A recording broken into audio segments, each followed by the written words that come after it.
Call to Dakota News Now regarding the care of livestock in the Parkston and Beersford areas has led our investigative team on a discovery of a pork producer that is facing legal trouble both in the United States and Canada. First Alert investigator Beth Warden brings us the latest on the well-being of the livestock and what is next for this group of pork-producing companies.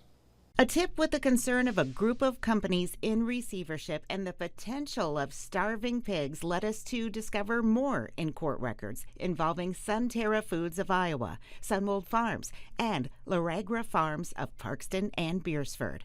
A warning of the well-being of the pigs was filed in Yankton County March 18th. This incident apparently left over 100,000 pigs at risk before the court proceedings ensured that they'll be fed. In checking with South Dakota Pork, we received the reassurance that no animals were inhumanely treated.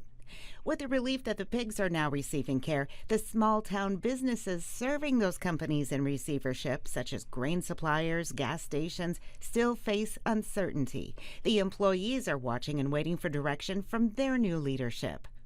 We understand that Pipestone has been named the receiver in this situation, the country's second largest pig farming operation.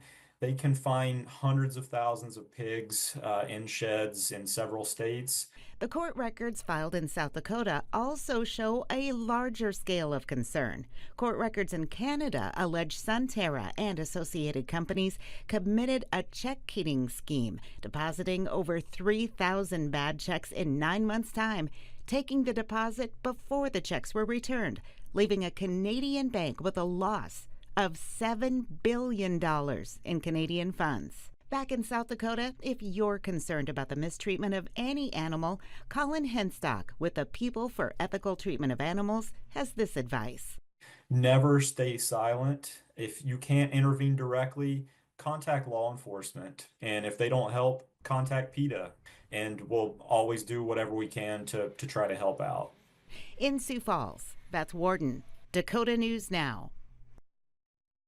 Dakota News Now contacted Ray Price and Sunterra. A company spokesperson referred us to their financing company, which says they have no comment on legal proceedings, but assures us the pigs are receiving proper care.